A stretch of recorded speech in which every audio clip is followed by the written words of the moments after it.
Hello everybody and welcome back to another video with the first stage of the OWCS format in North America and EMEA behind us.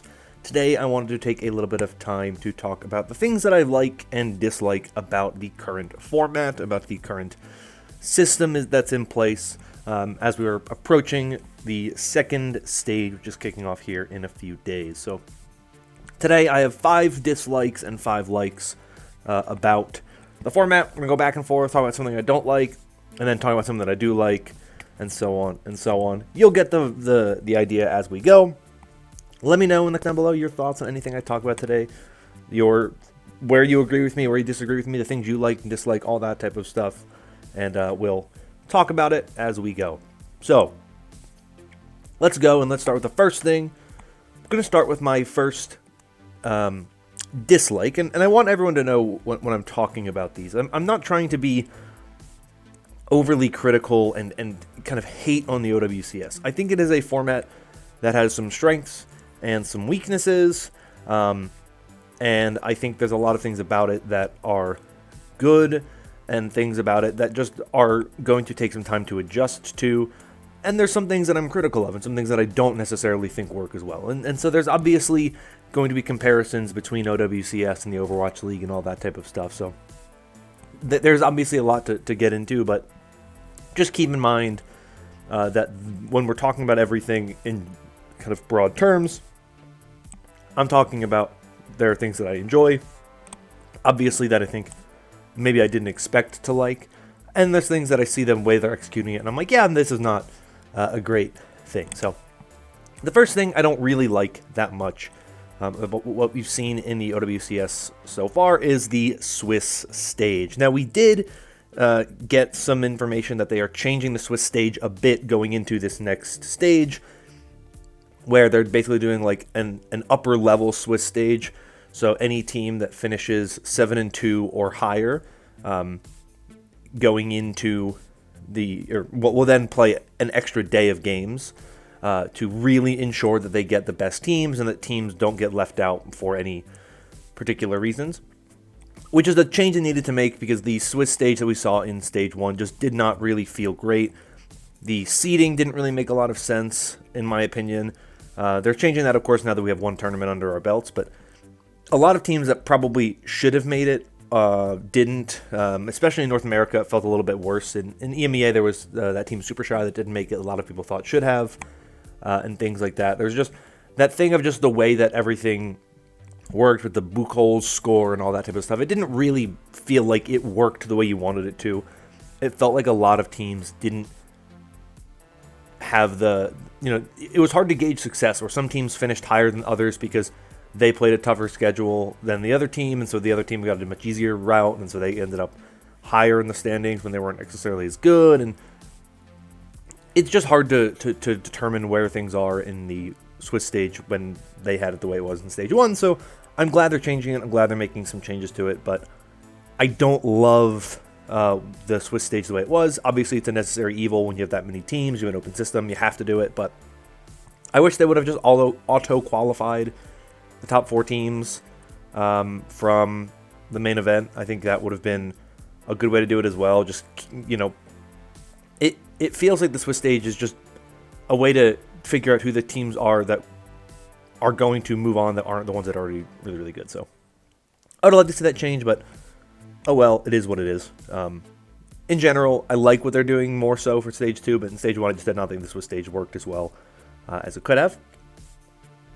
First thing I like about the OWCS format, however, is back to the split regions that we have had in esports history. Overwatch obviously went away with that, largely in the Overwatch League. There was the North America and APAC stuff, but it was a little different. But I'm someone who was very adamant that the thing you want to watch the most, and the thing I wanted to watch the most, was the top-end talent. I didn't care where they were from. I didn't care about what city they were representing in the Overwatch League. I wanted to see the best players in the world. I think in general that is true. But getting to see the rising of talent in North America and EMEA and getting to see more of those players get to actually have a chance and not feel like they're isolated is really, really good. I'm really happy we have that now. Obviously, there's still room to grow. Australia's excluded largely currently, and there's not really a lot that we're seeing in South America. Some of that is just that they are not as, they're kind of behind at this point in time. They've been excluded for so long from being able to compete at the top end that there just isn't that high-end talent right now in South America. But at the very least now, it's more open for players in those other areas to get up and compete at the highest levels, which wasn't really an option before. And there's also just way more intrigue, and there's way more ability to kind of watch teams and players that you wouldn't maybe see otherwise. It helps, I think, as well, because it makes stuff like the Overwatch World Cup more relevant, because players that perform well at the World Cup, maybe they're not the, good enough to be on one of the 20 best teams in the world, but maybe they're good enough to be on one of the best European teams in the world, and that gives them kind of a stage to showcase their talent. And so I think that the regions have been very good. I like the way that they've worked the regions out. I think that there's ways to, of course, open things up. I think particularly Asia is where changes need to be made. But for EMEA, I'm pretty happy with the way the regions are, and I think that they have really opened my eyes to what makes esports pretty good, which is the notion of the best talent from all over the world should have actual chances to compete and not just be pretty much just Korean players with occasional players from other countries that are good enough to compete. The second thing I don't like is the map pick system. I have a lot of reasons why I don't like the map pick system. Generally speaking, I think there's a lack of map diversity with the way the map pick and ban system works.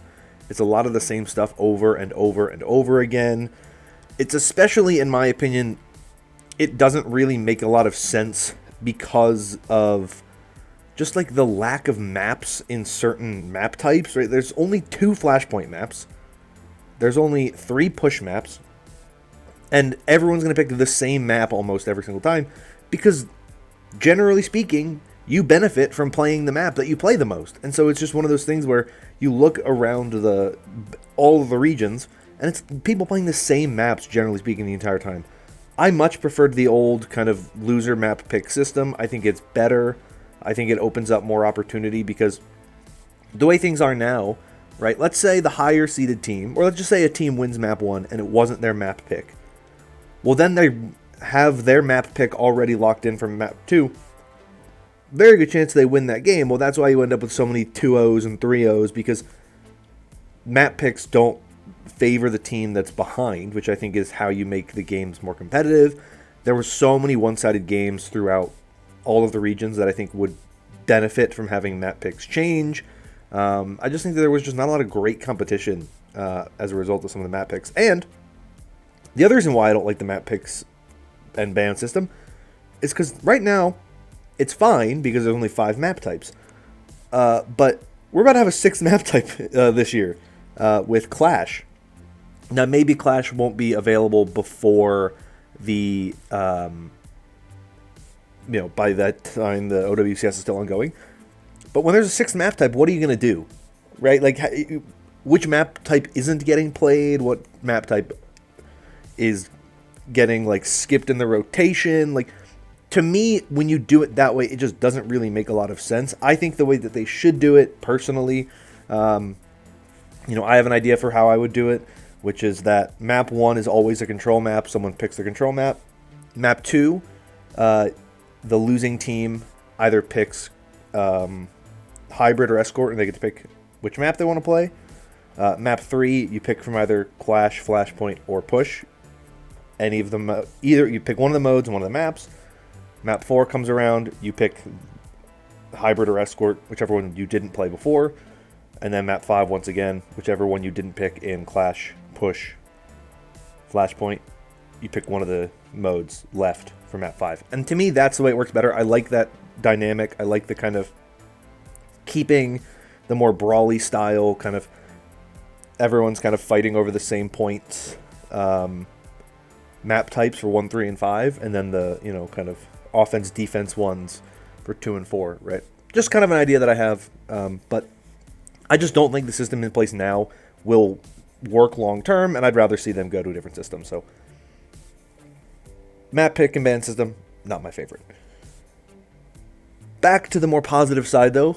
Second thing that I like with the OWCS format, I don't know what I just said. Second thing I like with the OWCS format is how quick the stages are, how quick everything felt. I think there's a lot of criticism about kind of what's been going on lately with the difference in the schedules between Asia and North America and EMEA, and we'll talk about that later on a little bit more. But I really like how quick everything felt. Every game felt really important. Every game felt like it mattered. There were times in the Overwatch League, and I'm an Overwatch League defender, where you would have stretches of games where you were like, none of these games matter. This feels like a drag. I don't care about what's going on in these games. But every game in this feels like it matters, because if you lose, you're basically just done. And so it really ups the stakes. And also, it's just like, this stage lasts like 4 weeks from beginning to end. And after those 4 weeks, we have a champion, and you get your points, and you move on, and then you restart, and you refresh your rosters, and you bolster your rosters, and you work on all the stuff. And I just think it's a very quick format. We'll see how much I like it once we get into the gap when the Esports World Cup is going on. But for right now, I like how quick it is. I like the turnaround. I think it works really well. I think it helps make the season flow better.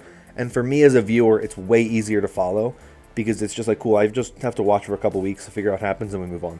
And I really like that a lot. So, shout out to that. I'm a big fan of how quick things are. Back to the dislike side. I don't love the lack of broadcasts and the minimal broadcasts that there is at times. Some games, there's just no broadcasting. And during the Swiss stage, I don't care. So many of those games are not going to be very good. But then you get to like the group stage, and it's just casting. There's no desk. And then you get to the main event, and the first round games, you only put one of the games on broadcast. To me, that was just odd. I think that I get it. You have a schedule. You want to try to fit all these games in, within the time you have allotted to yourselves and all that type of stuff. I'd be okay if they made the main event take place over 2 weeks. I'd rather the top end Overwatch. I know I just said I like the quickness of the stages, but to me, like the final round, like I want as many games as possible, and I definitely want to let these teams have their time to shine. And so to me, that's one of the things I would potentially change. But in general, just the minimal broadcast really does hurt. I think it, especially like early on, like you get into the group stage and you're like, cool, I really don't know anything about these teams. I know that they're here, that they're supposed to, which teams are supposed to be the better teams and which teams are supposed to be the worst teams, but I don't actually know anything about how these teams got here, really. I have to go through and try to piece together their schedule through Faceit, and it's just, that hurts quite a bit. So obviously, you don't need it for the Swiss stage. I understand that. It's a lot of games. It's fine. But then you just get into places where it just feels like there's just some missing things. There's a lack of like material to help you kind of meet these teams before they play their first game. So I just wish that there was more for us as fans to be able to consume from the OWCS. And that was a problem with the Overwatch League too. They didn't do a lot of content outside of like the games themselves, and I wish they would do more. But it is unfortunate. Obviously, financially, there's reasons why it is the way it is. But I just wish we got a little bit more showcasing of what's been going on in general. But that takes me to my next like, which is that I do like to see how this open system helps showcase all of this rising talent in North America and EMEA. This ties in a little bit with the idea of the split regions and all that type of stuff, but specifically, this format really does help players who have been grinding the game in ladder and whatnot really, really, really shine, and it makes it so that there's not just this kind of really high-end, high-level play just from like some of the best players in Korea and some of the like few best players coming out of Europe and North America, where it just feels like you make a team that works based on like how much money you want to spend, as opposed to like actually getting the best talent sometimes. Now you get teams where, like really good players are going to play, and you're going to see them play all the time, and they're going to see the best players playing. You're going to see players who have been basically underrepresented and kind of ignored for years because of the way that the Overwatch League grew and evolved. You're going to see them really get chances to showcase their skills and their talent, which I think helps a lot as well. And I think getting to see players like Rocket and Chopper on Timeless pound their way to that grand finals, yeah, they lost, but they played and they were able to beat some of these really high-end players that we all view as like really, really good players, right? Like that M80 roster is full of a bunch of really talented players, and they beat that team, right? They beat Luminosity, which has a bunch of Overwatch League veterans on it. And so we get to see how some of these players have really kind of grown as players. And yeah, sure, we could have seen them potentially in the Overwatch League, but the difference is we're getting to see them on the teams that they've built their names around, the players that they've played with for years and years and years. And you get to see how much all of this work has really kind of helped these teams elevate themselves to another level. And I really love that part of the OWCS, and it definitely helps you feel more connected to your local scenes, which to me, the Overwatch League was good because NA was so central to it that you could really get it, and you could figure out a lot of the players and the best players in your scene. But I'd go into the World Cup every year, the few times that I talked about it, 2019, 2024, or 2023, and I was like, I actually don't know who most of these players are if they're not in the Overwatch League. So now it's a little bit different. You get to see more talent, and that helps a lot. Really kind of showcase where all the best talent is, and it gives opportunities for players to actually, like, instead of hitting that ceiling of like, oh, I'm top 500 or I'm whatever, like I'm a top 500 DPS player, like it doesn't really mean anything anymore. Now it's like, oh, I'm a top 500 DPS player, now I can actually try to compete on a team and play for money. Like, this changes how I view the game. I think that's really good. And so I think that it helps really kind of cultivate the scene in North America and the EMEA, and helps all of these really good players that we haven't really gotten to see showcase their talents at the top end really finally have that moment to showcase it. The next thing I don't really love about the WCS is the points system. It's just weird the way it's done. I understand the reasoning behind how they're doing it, and the reasoning is that players should have the flexibility to be able to go from one team to another, and you shouldn't, if you play on a team like, let's say, like hypothetically, you're Hydron and you're on M80, and M80 decides after the tournament, you know what, we don't actually want you on our team anymore, that they don't want you to then lose all of the goodwill that you built and the fact that you competed and did that. They don't want you to basically get pushed out and then end up on another team, and all of the success you found on M80 means nothing. But the way that it's tied to players and the way the numbers are, and then you see teams that just have these like massive fluxes and ups and downs because, like M80 got third in the tournament and then they dropped, I think, to like fourth or fifth. Maybe it was like fourth because of the changes they made to their roster. And so it's like to me, the team shouldn't be penalized for saying, hey, we made it to third, but we don't feel like we actually made it far enough, or we don't think we made it where we wanted to be when all was said and done. So we're just gonna cut a bunch of we're gonna change our roster up, and now we have to play behind the 8-ball. Like, to me, it just doesn't make a lot of sense. I think it should be based on like a core group of players. It should be the kind of thing where it's like, so long as you have 3 of the same players, your team retains the same number of points that they had, minimum, right? They can't drop below the number of points that they had, so long as they retain a group of the same 3 players. If they make an upgrade and somebody comes in from another team that was better, right, then that can bolster your points as well. But I think that you shouldn't be able to drop below kind of where the points that you gained in that tournament, as long as you keep your core, like a core 3 players from that roster. I just think the way it works now is confusing. It's weird.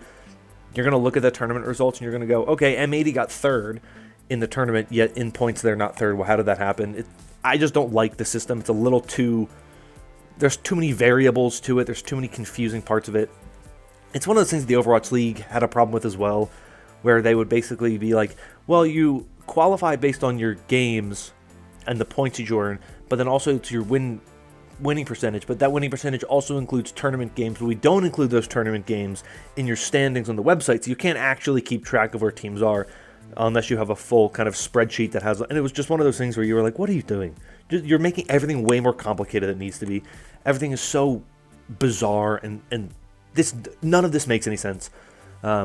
So I think there needs to be ways to simplify it and streamline it and make the point system more logical, in a way that benefits both teams and players, where you have kind of like a minimum amount that you can't drop below so long as you keep like a core group of your roster. But then also you allow players to, if they go from one team to another within a region, they can bring their points with them and potentially help their new team because this player who we brought did this kind of performance on another team, and hey, that bolsters our place, but it doesn't hurt the team that this person just left. Kind of how I view it. That's my opinion on it, because I think going into the later parts of the season, it could be a much worse situation. Let's move to another thing that I like, though, and this one's actually kind of a fun one. It's not that big of a thing, but I really like it, and it's getting to see skins that aren't just the default Overwatch League skins and Overwatch Esports skins. A lot of people might think it's kind of like silly to like this, but I think it really helps you get even just a tiny glimpse at player personalities. I loved in the Overwatch League when they would show the weapon charms, because that was at least like something that it was a little thing that could break through for each of the individual players. But the skins that you show you kind of like how this player, like I will say one of my favorites is, I want to say it's Sparker was using the Tracer Mythic skin, and I was always like just fascinated by the way that he customizes his Mythic skin, because I don't customize my Tracer Mythic skin like that, but he does, and I was like, that's interesting, like that's a cool thing to see, kind of the difference that people have, or seeing what skins people use, or watching teams coordinate skins, right? Like I think it's FTG, it might be WAC. One of the like top teams in Korea, I think it's WAC. Well, like every game they'll use like a different Overwatch League skin, and it's like fun and funny and allows you to like do cool stuff like that. And I think it kind of lets you. It feels in some ways like the old school days of like Korean Overwatch, where you had like the Kongdu Panthera, like Sailor Moon or the Sailor outfits. Like it has a feeling similar to that of the just like letting teams and players like show their personalities and like do these fun things and coordinate things. It just to me feels more fun, and it makes things feel less like corporate in a way, which I think does help. Obviously I like when there is some level of like consistency, and I want there to be that kind of responsibility, but I want that more from the league than I do from the players. I think letting the players have their personalities shine is much better, and I just think skins allow that to happen, and it's cool and it's fun. My final dislike for this video is the roster mania stuff that we've been had at the beginning of stage 1. We're having it now again with stage 2, with all of these things with the rules and the confusion, and obviously there are tons of sides to be on, especially with this like EXO Twisted Minds situation of them trying to bring in players from Korea, but they can't because they're on other teams, but they were told that they could, and it's this whole roundabout thing that doesn't make a lot of sense, and people are confused and people are upset. That's a whole part of it, but just in general, and this also ties into the point system, it just feels like there's so little accountability for, like, players really do feel like they have both a lot of power and no power at all. And you have a team like what happened with Wisp, where they had this really good core roster that was a very solid team, and then Timeless lost their roster, and so Timeless just took Wisp's roster, and then you had M80 had their roster, and then one player has to go, and then one player decides to leave, and then another player decides that another player has to get removed, and so then they need a roster, so they take a different roster, and so that roster causes ripples, and this whole like situation going on where it feels bad to have just all this stuff changing all the time and all these things going on, and I do think it will potentially hurt.